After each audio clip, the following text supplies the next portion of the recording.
Terry, come on. Yes. Good morning. Hey. Can you give us a quick pan of the area, please? Hey, Mia, can you hold that for a second? I think that's a peregrine falcon's nest. Could be. Let me get a picture real quick.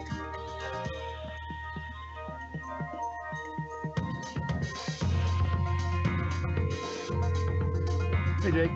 We loaded early. We're ready for the next shipment.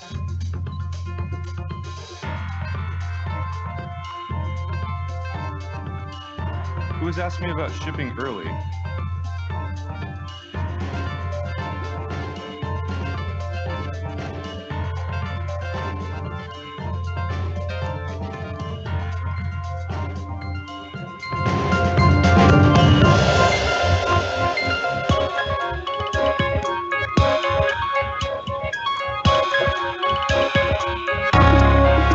Hello, everybody. Thank you for tuning in. Today, I'd like to share the results from our Phase 3 clinical trial. Los datos iniciales son bastante prometedores. El 63% 63%的患者胆固醇有显著的降低 significant reduction in their cholesterol. 27% showed moderate improvement.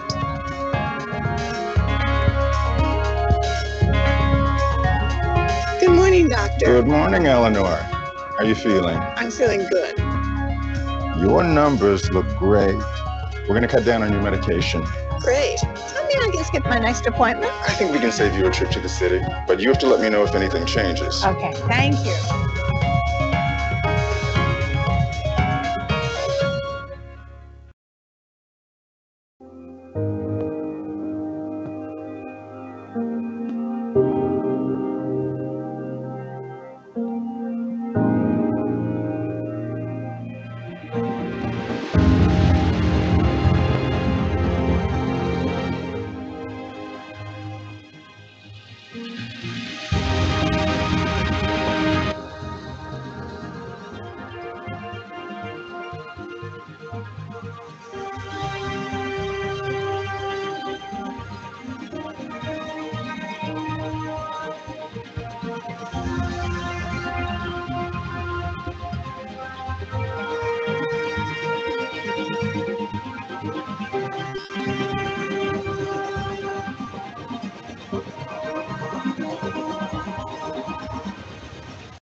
Spartan Locke.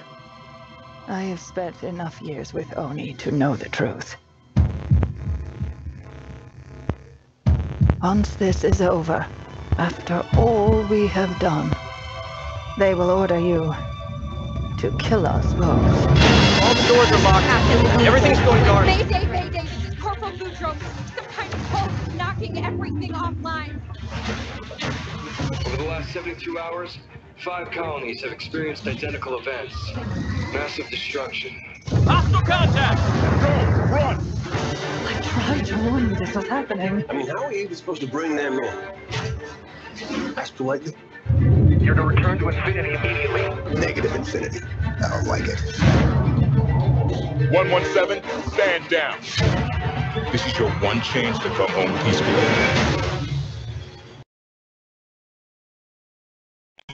I have a job to do. No one's gonna take me alive. Here with diamonds fighting. Contact.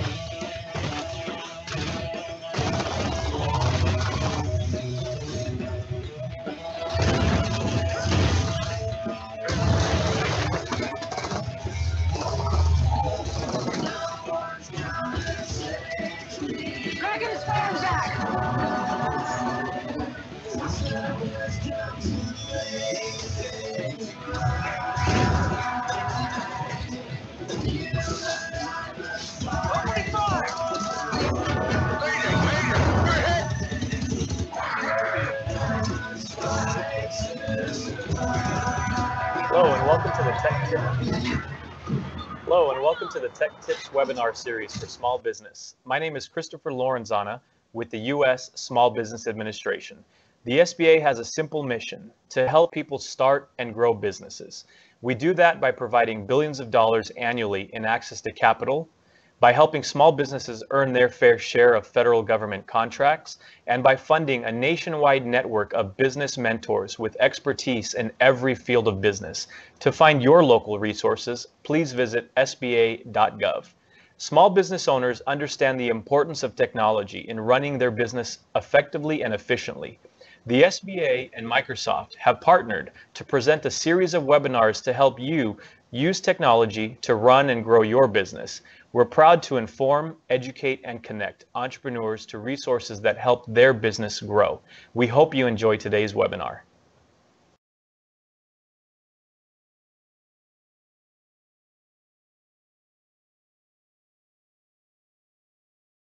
Microsoft for the Western United States. I want to say thank you so much for coming today. Today, we're proud to partner with the Small Business Administration to provide a webinar series, a safe place to learn about the latest technology. With that, we have a partner that we'd like to present, and his name is Eddie Bader from Company Built. Thank you, Sherman. Hi, my name is Eddie Bader. I'm from Company Built, and we focus on providing technology solutions with an emphasis on security, productivity, and business continuity. So Eddie, today we're going to be talking about, the right technology for the small to medium-sized business, and we're really, thrilled that you're here because you're an expert in your field. Can you kind of give us a better understanding of technology leaders and kind of how they present themselves within the community? Sure. Well, technology has always been a difference maker in business, and you can see examples of that wherever you look. What's interesting to note is that research has shown us that businesses with technology leaders, those individuals who really embrace and seek out technology and then leverage it in their daily operations, have a competitive advantage in the marketplace. What that translates to is faster job growth, the ability to increase their annual revenues more rapidly, and those companies are much more likely to continue to invest in technology, which helps them maintain that competitive edge. Now, your next question about what is the cloud makes me laugh a little, because we've done a great job of marketing the cloud and promoting it, and maybe not such a good job about describing what that is. So I'm going to try and do that right now. And the easiest way for me to do that is to break it down into three components: the what, the how, and the why. What is the cloud? The cloud is many computers housed in massive buildings all over the world. It's a physical infrastructure. And the how is, how do we connect to that infrastructure? We connect to it via the internet. So you open a web browser, you type in a URL, and you access a company's website, and then you have access to their physical infrastructure. And then why do we do this? And that's probably the most important reason, is these companies are providing us with services that we want or services that we need. And that is the whole piece of the cloud. We want services that these companies are providing. We access all of those services in their physical infrastructure via a web browser or an application on your mobile device, such as a tablet or a smartphone, which accesses them as well through the internet. Now, some of these applications we already use today, and you may not know that. And these are just a few examples of what you may already be using right now. The most common one is probably online banking. So if you ever log on to your bank's website, you type in your username and password, and then you go on and you do transfers or you pay bills or anything of that nature, you're using a cloud service. And sometimes these services that are provided by companies, they can either be free, you can pay for them, or a combination of both. And typically how it works is that on some basic level, you get some free service. And then if you want to increase increase what you're actually doing online, you usually pay. In the online banking environment, typically you keep a balance or you have a direct deposit, and that waives your monthly fee. And if not, you actually pay for the monthly service, and that part of that fee goes to providing you with online banking. That's really interesting, Eddie. You know, many small businesses are afraid or confused about the cloud, or actually they really don't understand it, so they're kind of worried about it. Can you possibly help us understand that? And then after that, tell us, what are you going to be covering today? Sure thing. I think there is a lot of apprehension about cloud adoption, and I think it revolves around two things: a lack of understanding and a lack of awareness. So there's a lot of things that people don't understand about the cloud, and when you don't understand the technology, it typically makes it harder to adopt because you just don't want to jump in with both feet. And then as far as the lack of awareness, there's a lot of businesses out there that just don't really understand the 4 key products of the cloud and how they can leverage that to help their business grow and become more efficient. Now, with regards to what we're going to talk about today, we are actually going to talk about those 4 key business solutions provided by the cloud, and that is cloud servers. We'll go into a discussion about that, and hosted phones or voice over internet protocol known as VoIP. We'll also talk about internet connections, and we'll end up talking about hosted applications. So I'm just going to go ahead and get into it if that's okay with you. And we're going to go into cloud servers. And before I start here, I did mention a term that I wanted to kind of clarify just to make sure we're all thinking the same way. And that's the concept of hosted or hosting. The easiest way I can describe this to you is think of getting an invitation to a party from your friend. You're going to go to your friend's house, and everything that you need or that party needs is actually going to be at your friend's house. The tables, the chairs, the entertainment, the food, everything that's going to go on for that party is going to go on at their place. And that's the idea about hosting. When something is hosted or a service is hosted, all the processing, all the infrastructure, everything that you need to take advantage of that service is actually hosted by the company providing that service. So I just wanted to make sure we kind of clarified that term before we moved on. Now, when we talk about servers, there's a typical server environment where you have a server in your building or in your office. All your workstations connect to that, and that's where all the information gets transacted, and it's basically your file server. That's the traditional model. In a cloud environment, that model changes with the idea that that physical box, that physical server is now in somebody else's building. There's somebody else who's going to be looking after the hardware, making sure that it's running smoothly and operating efficiently. They're going to take care of the software patches for you, so you don't have to worry about it.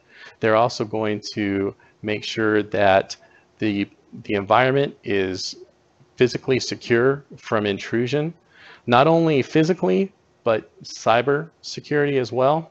And then lastly, they'll have building requirements that create a safe environment from natural disasters such as fires or earthquakes and things like that.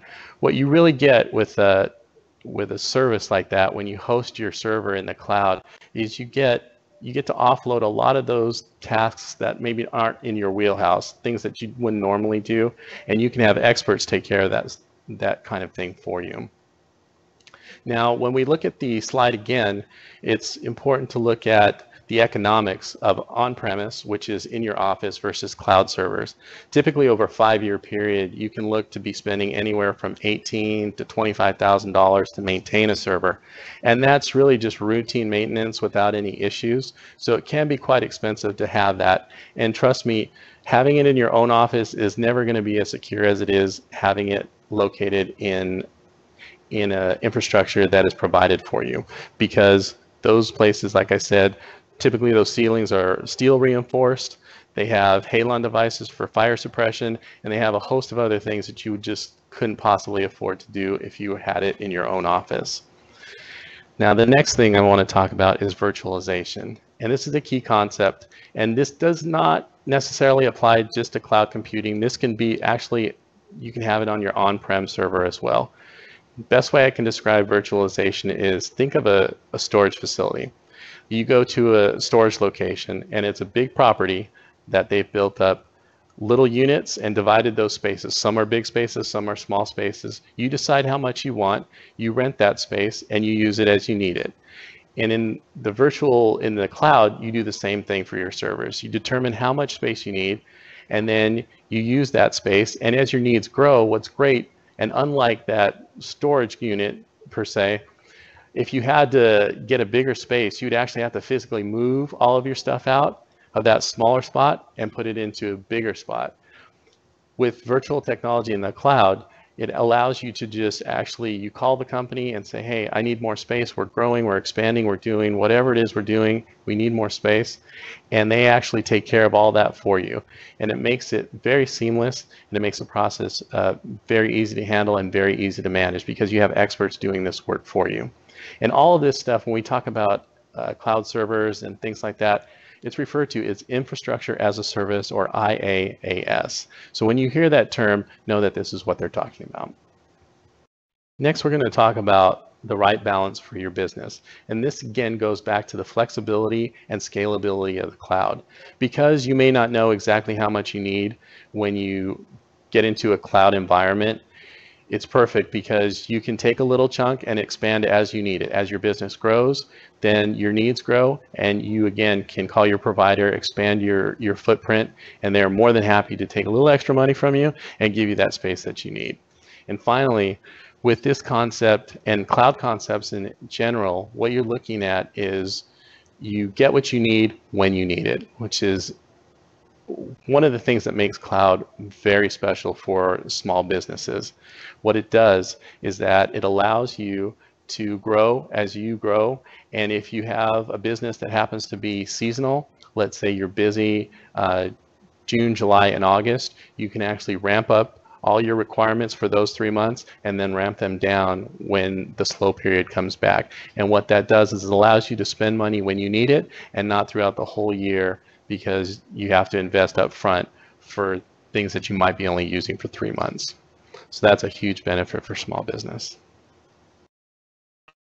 Great. Well, Eddie, I think that's quite a nice explanation, for really cloud servers. I think one of the things that the question that I would have if I was a small to medium-sized business is, knowing that this is a Microsoft broadcast, are there other organizations or companies that provide cloud services out there? Just as a quick question. Absolutely. Anything we talk about, there's a multitude of providers that offer the same types of functionality, and you can find those just by doing a search on the internet and looking for whatever service it is, and then seeing all the providers that are offered. So there's a multitude of, again, a multitude of companies providing these services, and you really have to find the best fit for you, because there's a combination of price and a few other things that you want to take into consideration. And I would say that any solution that you get, you really want to keep your business in mind, what it is you need, not only now but in the future, and make sure those solutions can scale with your growth. Fantastic. All right, so let's get into you talked about servers. I think we should do is kind of talk about voice over IP. It's a word that's been out there quite a bit, for several years. It's confusing. I think there's a lot of misinformation out there. So maybe you could tell us, voice over IP, and since this is about the right technology for business, how about we talk about maybe the right phone connections or internet connections that might be applicable to small to medium-sized businesses? Sure thing. It's actually confusing for me sometimes too, so I'll do my best to try and explain it for you. But essentially, voice over IP and voice communication, it's voice communications over the internet. So you're talking about a hosted, meaning all this infrastructure is residing with in somebody else's building, and they're providing you with that service. Again, the key points to take out of this when you're thinking about doing hosted phones or voice over internet protocol, the key thing is to think about the needs of your business, because these types of technologies are great to let you get into a PBX environment without having to pay for a PBX system. And the wonderful thing about the evolution of the cloud is it has brought enterprise level solutions down to the SMB space, and that's a game changer for small and medium-sized businesses. So let's talk about this just a little bit more. With hosted phones, you have easy maintenance, easy setup, and easy configuration, which if you're not in the business of phones, then this is ideal for you, because what you want to do is you want to focus on the things that make you money. And with this solution, you have the ability to grow, typically less than a large capital outlay to get started, And as you grow and have new employees, you can just get more phones and attach them to the system, and you can connect from anywhere. Now, the next slide is going to scare you a little bit, and I don't blame you, but don't turn off your computer just yet. Let me walk through this and explain it a little bit, okay?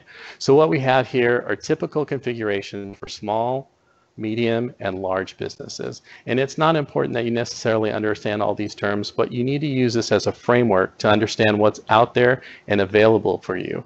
And again, I really want to stress that when you look at these things, I want you to focus on what is the core of my business. Are you on the phone a lot?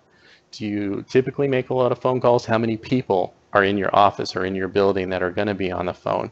And you're going to select the right solution based upon not only your needs, but your budgets. And you can see that, you know, you could go with cell phones, analog lines, you can buy phones at the store, or you can go into very complex phone systems that require some infrastructure or a little bit more of a capital investment.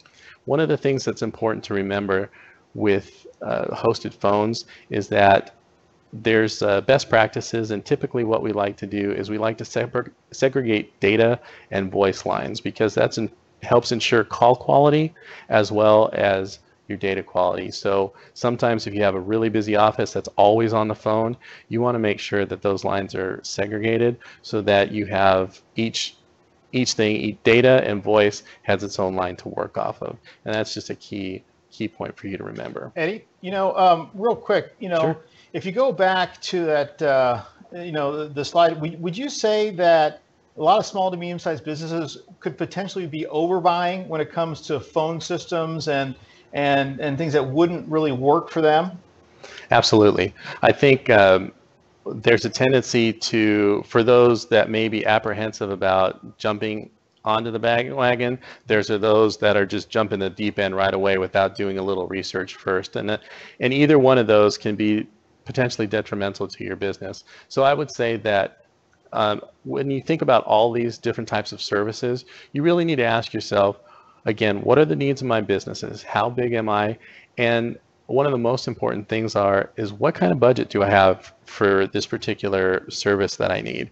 So you have to keep those in mind. And there's some great salespeople out there, and I don't want to put anybody down, but you really have to be your own advocate for what you actually need and what you can actually afford. And and keeping a good eye on that will typically help you make the right decision. So, and then the last thing I'll say or ask a question, because you saw small, medium, and large business, and a lot of them had to do with phones and infrastructure, capital outlay. Would you say for the small to medium-sized business, the less than 20 employees, would a hosted phone environment be a good choice as opposed to, you know, buying a T1 for $400 and a big phone system for $10,000 or $12,000, $400 a month I meant, not $400 total, but $18,000 for a PBX. For under 20 employees, would a voice over IP system be good for them to investigate? It's actually a great solution. One is there's a low barrier to entry, so low cost to get in, easy to set up, like I had mentioned before, easy to configure, and easy to maintain. And a lot of the infrastructure, a lot of the software updates, and everything that you might normally be concerned with, because it's hosted, it's being provided for you, and that's part of the service. That's part of the fee that you're paying for that service. So you get to push off a lot of that responsibility onto the service provider, and you just want to make sure that your contracts are in order in such a way that they are going to take care of all of that with little or minimal monthly charges to you. That's great. That really allows a small to medium-sized business to have updated phones all the time, as opposed to buying a phone system, spending $10,000, $15,000, and then in 5 years be like, oh my gosh, all these phones are breaking and it's going to cost me an arm and a leg. Exactly. And typically if you have that on-prem solution, that on-prem PBX, you do need somebody looking at it on a regular basis. And if that's not part of the contract, then you're going to add, that's another cost that you have to add into your budget to make sure somebody comes out and maintains that system. So there's a lot of things to think about. And a hosted solution, especially for a small business, just seems to make more sense.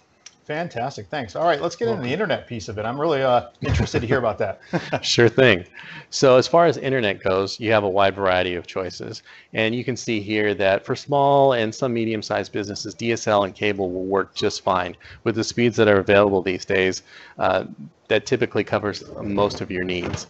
But when you get into the medium or enterprise level and large businesses, you're looking at T1, Ethernet, which is sometimes referred to as EOC or Ethernet over copper, and then you have your fiber options. Now, what I would caution you to look at again is really every sequence of cloud technology or any technology really, you need to match the needs of your business with what's available.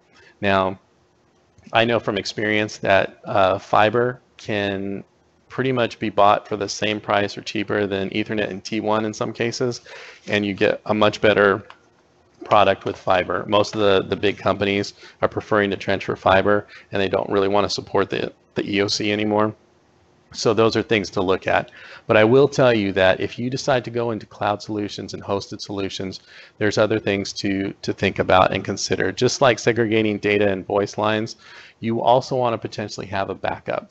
So if you decide that fiber is right for you, you might want to have fiber and use that as your main line for all of your data needs. But it's also prudent to have a backup DSL line. It's typically low cost, and you can have it as a backup and a redundancy. So that way, if anything ever happens to your fiber line, you can still continue to do business with that DSL line until the fiber's fixed. So those are some key points to kind of remember when you're looking at internet options. So when you're looking at shared connections as opposed to dedicated connections, a shared connection, and would you agree with me on this one, is shared with everybody on the block? Yes. Okay, so that would mean that if at 5 p.m. everybody's home and gets on the internet, would that slow your internet speed down? Typically, yes. Okay. Yeah, because it's a shared connection. Everyone's getting on the freeway at the same time, just kind of like the 405 at 5 p.m. That's a great analogy. And that's if you got on the 405 at 2 o'clock in the morning, you can pretty much do what you want within certain limits. I want to advocate safety here. But yes, you're absolutely right. And that's the problem. Now, if you had your own little highway that you can use and only you could use, then you can get through as much as you can get through. Like all your company can drive on that little protected highway, and that is dedicated to you and no one else can use it. So that is the perfect analogy to talking about shared and dedicated. Dedicated was, yeah, you got your own highway, fantastic, this is mine. But just to kind of reiterate on the DSL, it's kind of going away a little bit, and the reason why it is because all these applications are needing so much more bandwidth to actually provide the right experience, right? So cable is a good option for the SMB. It really is. And what I mean by SMB, small to medium sized business, it is because you can pay X amount of dollars. However, with cable, there is an issue with serviceability, and it's not everywhere. And is that correct? Cable is not everywhere. Well, exactly. And basically, wherever you are, you have to determine whose footprint you're in. So you might be in Verizon's footprint, you might be in AT&T's footprint, and you're going to have different services available in different areas. So that's a big thing to consider, either if you're shopping for a new office or building location, or if you're just in the general area or in the business of shopping for a new service provider. You have to see what's actually available in your area and then choose the best option. But what I strongly recommend, again, is either having a trusted advisor who has a partner that knows this in and out. Okay. Like for me, this is not, I have to be honest, is not particularly my specialty, but I have a guy that I trust 100%. And whenever I have an issue with internet service or phones or things like that, I always take it to him and we work on it together to provide the best option for that business at that time. Oh, it's fantastic. Hey, so there's some statistics behind mobility, and I'm not thinking mobility as your phones, but mobility as in devices. Can you kind of tell us a little about the Boston Consulting Group and the survey that they recently completed? Sure. Well, essentially what this study showed is that there are a lot of small businesses who support a mobile workforce, about 55%. And if you look on the graphic that you're seeing right now, the total shipments of mobile devices came in around 21 million in 2013, and that's projected to go up to 70 million in 2018. What's really great about small businesses is that they're so much more agile than larger companies. If they make quick decisions, they can get a little bit ahead of the game before everybody else jumps on this. And what's becoming really popular these days is the concept of BYOD, which is bring your own device. And that is really nice because it accomplishes two things for the business owner. One, it prevents them from a capital expenditure to buy a machine for their employees to work on. And two, it allows maximum productivity because they're allowing their employees to work on the devices that they're most comfortable with. And with the technologies out there today, there are ways to separate business information from personal information that allows a business to feel secure that their vital and important business information is not going to be compromised out in the field because somebody is using their own device. So that's a key thing and a key factor. And that's really the way this technology is moving towards, these smartphones and tablets and mobile devices. We happen to be working on some devices similar to that today to bring you this presentation. So it's just, that's the way of the future.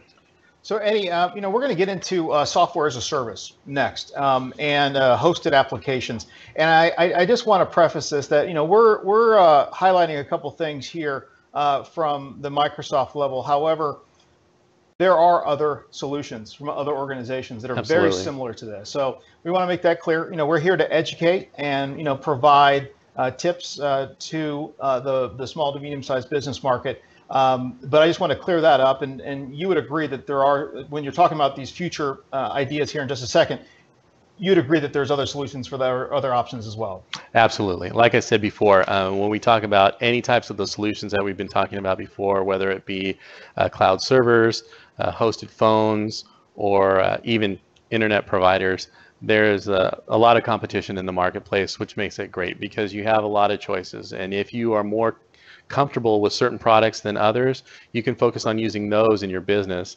And that's a wonderful thing about cloud technology right now, is there's not only is it accessible and affordable, but you have a lot of options. So the choice is really yours. Fantastic.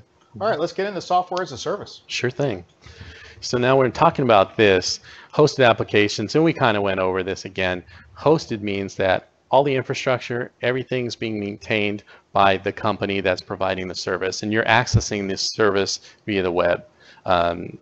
Through a browser, you go into their URL and you access this server. You can do accounting, you can do social media, you can do all kinds of things. And these are just some examples of what is available as a software as a service.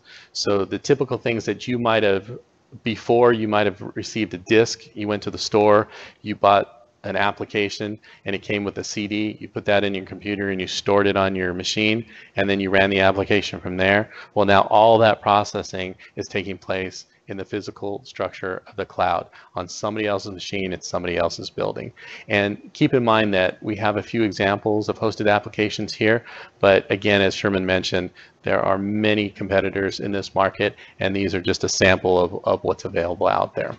So as we move over, you'll find that one of the benefits of the cloud is staying competitive and current for a lot less. In the typical, I go to the store, I buy a CD. Once you buy that, typically you never get updates for that, and there are exceptions to that, of course. But if I were to buy a productivity suite, I typically load that, and that's what I have for as long as I have it until the next version of that software comes out. Now they might fix bugs and there might be certain patches that they release, but there's no new advancement of that suite. Now with software as a service, new improvements are coming out all the time, and as you subscribe to that, you're paying for that service and you're paying for those improvements, and you get instant access to that whenever those are released. And that's huge because sometimes you want to take advantage of new improvements, and it's already built into that cloud model, which makes it easier to consume for businesses. Now, Another key thing, staying competitive for less. As I had mentioned before, the evolution of the cloud has really brought prices down to an affordable rate, and it makes it easy for small businesses to compete with the big guys without breaking the bank. Now, when we talk about this, we talk about access and edit your documents from wherever you go. One of the key things about the cloud is collaboration.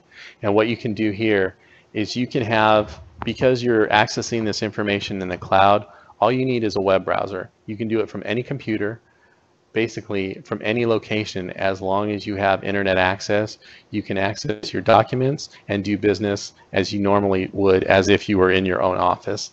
I have an example of a client who we just provided a kind of an infrastructure for them, and it's all cloud-based. And she's here in Southern California, and what she did is she took a trip to Florida to try and get some new business. And she was a little apprehensive at first because she hadn't actually used it in the field, but she took her device with her. It was a combination tablet laptop, and she was in Florida for an entire week.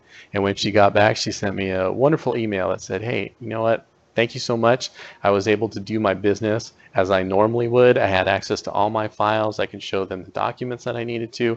And it really made a great impression on the client because they saw me as being a forward-thinking business using the cloud service to actually, you know, have all this information wherever I was. So without actually being in her office, they were in her office because of the cloud and the options that it provides. So it's just a little anecdotal for you to think about, and it just highlights the power of the cloud and the power of business anywhere. Let me ask you this. So you're saying that, you know, as far as sharing goes, sharing's like really important in working together, right? And I think you mentioned that 40% of small to medium-sized businesses have a mobile workforce now, right? Okay, we're good with that, right? So with that, are you saying that if I go to China and I'm working on a proposal and I'm working with you, and I need you to help me with my proposal, can I save it to the cloud, and then can you access it, and can then you edit it and then send it back to me the same way? Yeah, and actually what is even better than that is, have you ever been in an environment where there's a document created, let's say an Excel spreadsheet, and I have to do something with it, and then somebody needs the latest version, so I email that to somebody, they do something with it, and then they make another copy, they email it, and you end up with like 20 versions of the same document, and you don't really understand which one's the most recent. This helps eliminate all that kind of stuff because everybody's working with one document. It's the same document, and I can update it in real time, and you can look at those changes and actually, let's say we're working on a proposal together, and you were in China, and you said, "Hey, can you update these numbers because they want this quantity instead of what we had on there before?" Sure, I'll go in there, I'll give them the price adjustment, and then I'll say, "Hey, it's done, go get it." And you can get it, and it looks seamless. It's seamless for you because you don't have to worry about that, and you can focus on the client. And it allows me to not have to send multiple copies of the same document, and it's actually transparent to the client. They think that maybe you did it yourself. Wow. And then the other thing too, so if I'm at my office and I save a document, you know, today I can't, you know, if I go home, and I forget something, I have to come back to the office to get it. Now, in a cloud environment, and I want to edit documents, could I theoretically save my document from my office and go home and open up my, you know, tablet or desktop and then be able to edit the document without having to go home? Absolutely. Okay. That's what's wonderful. And that's another key benefit to the cloud is not only can you edit that same document, because remember that storage location, all this processing and the storage and all this activity is taking place on a physical infrastructure that you access via the internet. So it's no longer on that machine that's sitting in front of you on your desk. It's somewhere that you can access from anywhere. And if you are a mobile person, if you're a salesperson that's on the go, it's fantastic because it means less that you have to actually take with you, maybe potentially taking your laptop, like a heavy laptop or extra storage, external drives with you. You just have access from anywhere. And yes, you can access it anytime, 24/7, which is great. And another key thing that we kind of didn't talk about yet, but typically in your larger companies that provide these services, there's something called redundancy. And what redundancy is that there isn't just one copy of your information, there's multiple copies of it.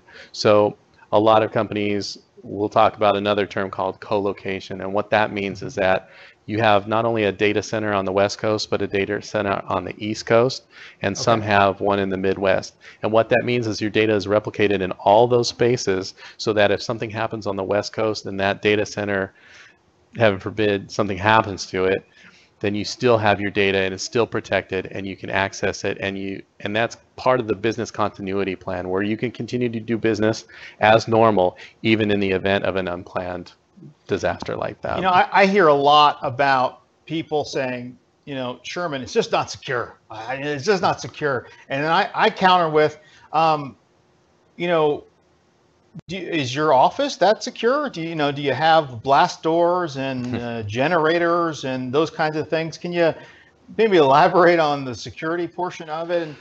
It's pretty intense. I've been to locations where I've had to provide my driver's license and they hold it and they actually photocopy it. The people that are checking you in are armed and it's no joke. And then you have to walk through a man trap and only one person can actually get through to the other side at a time. Yeah. So these places are built for protection, like physical security, but also cyber security. These places are locked down and they're in places, a lot of them are in plain sight and you would never know what's going on there unless somebody actually took you on a tour. I actually took a tour recently someplace close to here, and they have their own generators on-prem.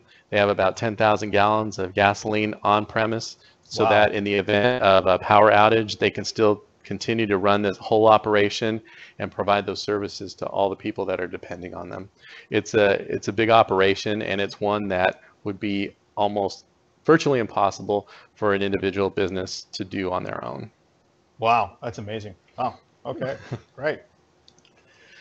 All right, so when we talk about collaboration, this again goes to the power of the cloud and this meet anywhere. And I think we actually addressed it in our China example where you were in China and I'm here in the office and you needed something from me.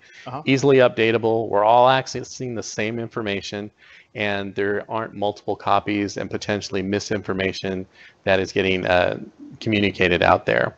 Another thing is with all these technologies and via web browsers, there are also opportunities to meet like we are right now. We're providing this particular webinar through Skype for Business broadcast. And there are many competitors to this application, and you can find them, you can use them, and there are a lot of great solutions out there. But this is just an example of one of the types of functionalities that allows complete collaboration with your team, regardless of their location. So included in not only being able to access files in one convenient place, you can actually do some face-to-face work. And if you've ever been, if you've ever had to do work in person versus via email, you'll find that doing work in person is much more effective when you can actually look at them and kind of go through things and do something like we're doing right now. Wow. So okay. So Skype for Business is a great platform, and as we can see today, it's you and I are talking, right? Exactly. However, there's probably over 100 people on the webinar today that are watching this from all across California and possibly different parts of the country, because right, and that's amazing. We're all collaborating. We're talking. We're showing different slides. I heard that it's using a platform such as this is really can help with budgeting. Look, a lot of flying. Small to medium-sized businesses don't have a lot of money, so it's like, well, how do you work more efficiently and collaboratively? And using Skype for Business actually can work that way, right? Absolutely. It saves on travel and it allows you to get things done in a timely manner. So for instance, let's say you were in China and I'm here in California and we had to meet. Well, our time schedules, because of the time difference, it can be really hard to set things up. But let's say I'm at home and you're in the office in China, we can still have this kind of conversation and it's easy. Even though I might be at home, we can conduct business on a very professional level by using services like this. And to your point about the number of people who are actually watching this webinar, in some environments, not this particular environment, but in a different environment, we could actually have interaction from all those people. So they would be hooked up via voice. They could potentially ask questions or facilitate the meeting in other ways. And let's say there was a third party and you were actually going to present a meeting and you actually needed help with somebody to actually present part of those slides for you. You could give control over to them and they could continue on the webinar as if they were right next to you. And there's some wonderful things that are out there and available for small businesses. And again, at an affordable price. Yeah, so I mean you know, just to reiterate, you know, the Skype for Business is a great platform. There's no doubt about it. That you can do the broadcast and you can also do you know, like meetings, live meetings, and if you have a camera and a phone and it all works, it's fantastic. However, there are other options out there, and we just want to make sure that when you are looking for a meeting type of environment, that you know, use your judgment. Some cost a lot of money, some cost a little money. However, you know, we feel that you know, using the technology today is a real good way of kind of showcasing something that Skype for Broadcast can do. Now, Skype for Broadcast is actually best utilized for large audiences that need to be able to view something very easily. A lot of times we have issues with downloading plugins, right? You know, we send a meeting invitation and somebody may not have the computer that can handle it, but using a broadcast, anybody can access it from any device anywhere. So thanks for that explanation on that, Eddie. I really appreciate it. Sure thing. You know, this next thing is we're going to be bringing up here in just a second is disasters, you know, and how you know, utilizing cloud technologies can, you know, potentially help, you know, small to medium-sized businesses stay in business. Can you tell us, kind of go over some of the metrics that you know, Boston Consulting Group did with the poll about businesses who don't properly plan? Sure.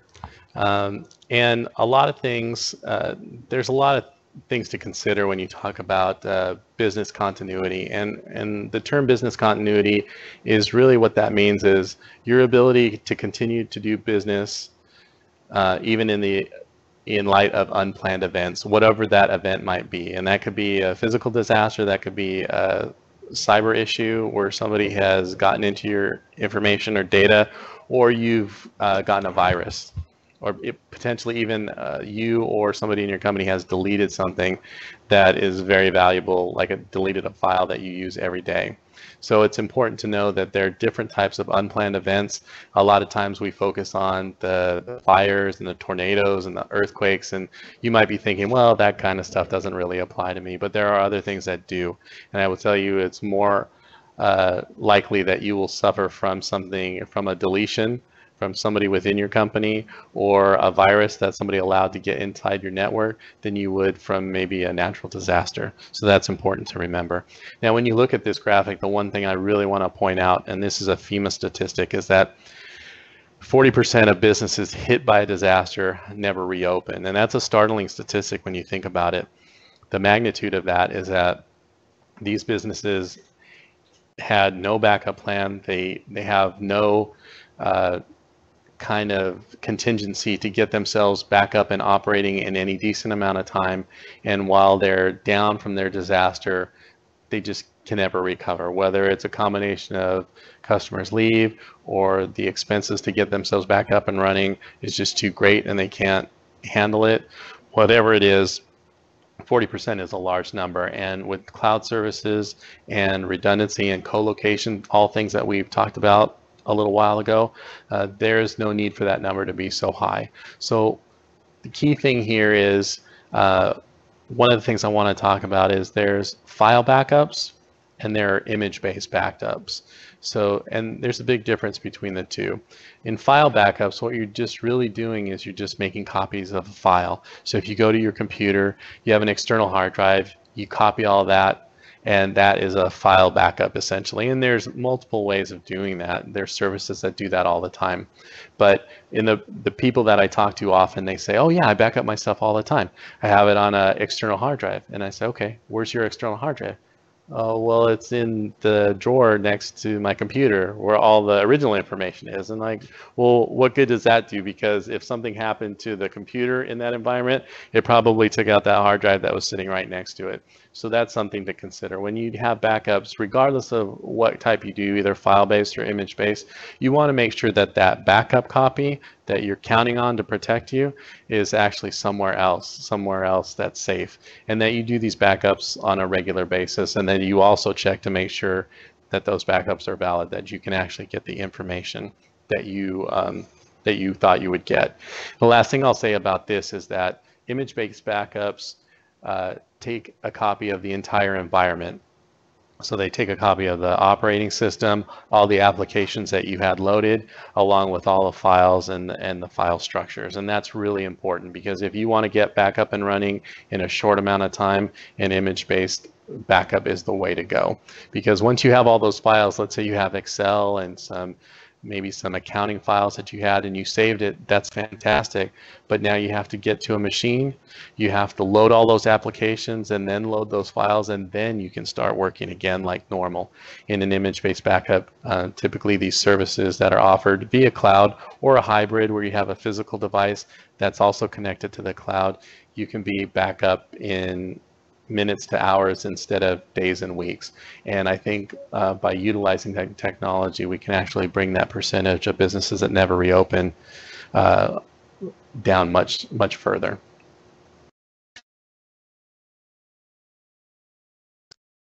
And then get it right before you wish you had. Again, I can't stress the importance of how a lot of businesses are approaching disaster recovery. It's something that needs to be in your plan. And as a kind of side note to all of the discussion that we're having today, I've mentioned to think about your business needs and think about your budget. If you're not budgeting for technology, you should be. And a general rule of thumb is 1 to 3% of your gross revenue is what you should be budgeting for technology. And the difference between 1 and 3% is how much you use technology and what type of business you have. So those are just things to think about, but I guarantee you that if you don't have it in your budget, you're going to be spending that money. So it's better to account for that kind of stuff up front.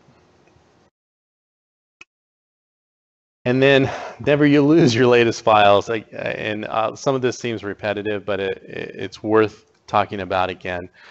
These cloud services, I talked about co-location and redundancy.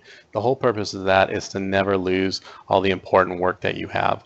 So wherever you are, you can access these files. And what's great is that, again, it would be a hardship if your office was destroyed, but as long as you had an internet connection, you could get back up and running, even if you were doing it out of your house temporarily. But all your files, all the core of your business is still there, and you're still able to work with your clients and handle their needs, and not close and not be that part of that statistic that we saw in the last graphic.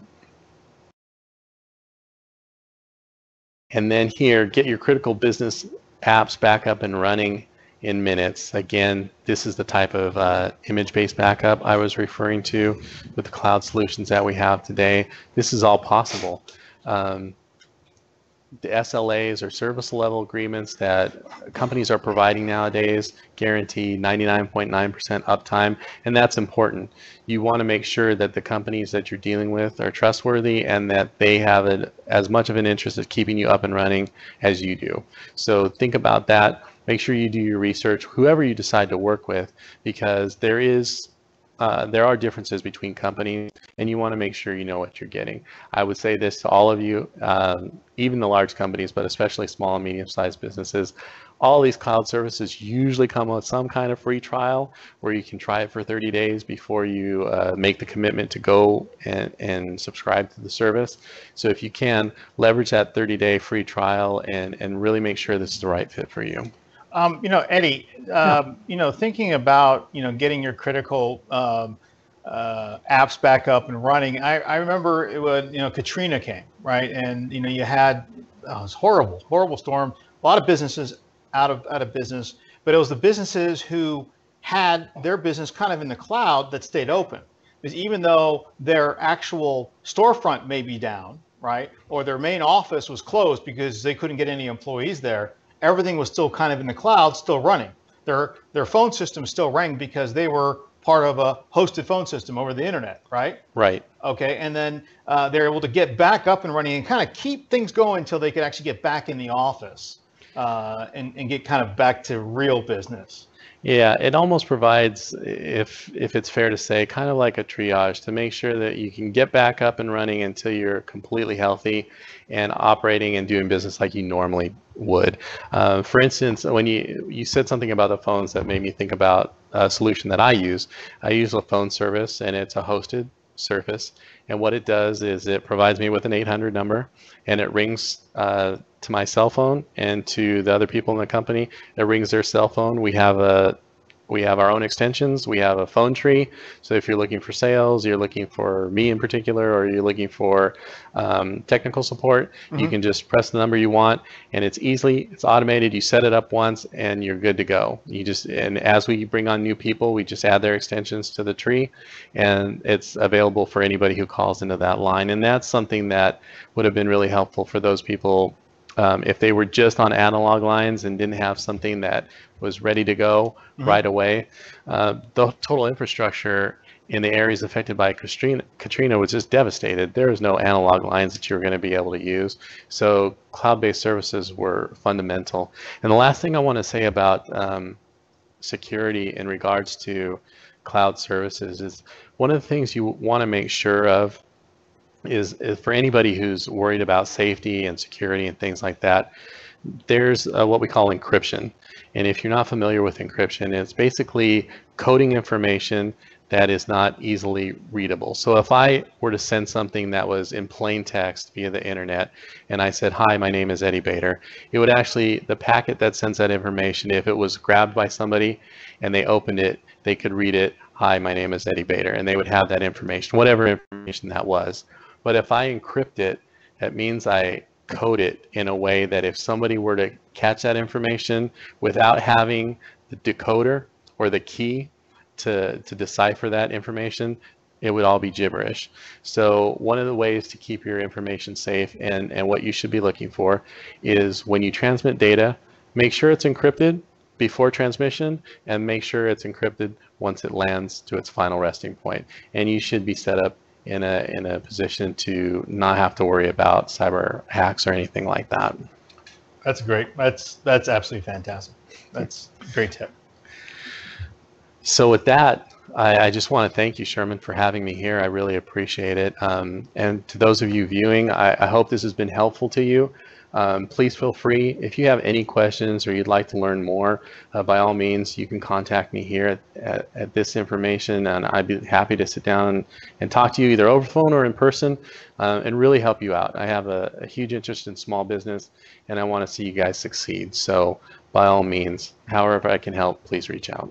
Well, yeah, thank you, Eddie. Now for the group that's attending this webinar, we think the world of Eddie, and he's an expert, and that's why we had him on today, and he understands cloud. So, if you want to give him a call, please, there's his email. He'd be happy to talk to you agnostically about your situation, and he's there. The call to action here is that, the cloud isn't something that's going to come one of these days. It's here. It's now. Here. And you got to plan for disasters or plan for maybe technology and whatnot. So if we move on from this, but Eddie, thank you once again so much. I really appreciate it. You're welcome. Thanks for having me. The next slide over is we want to thank you thank much for joining today's webinar, and we hope the information was educational and helpful. We are agnostic. We invite you to take a brief survey to let us know how we did as your hosts today. And then one person will receive some software to help their business be more productive and efficient. We will be sending this out later. Please give us your candid feedback on that. We really, really appreciate it.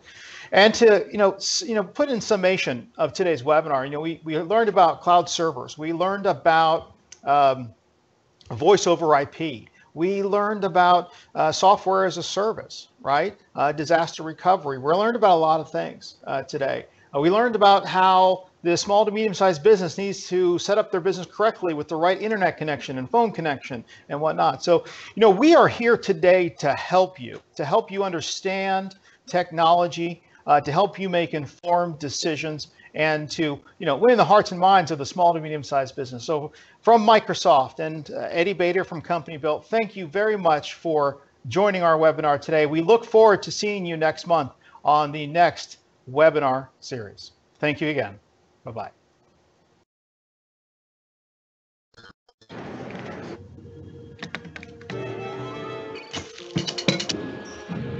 There is a rhythm.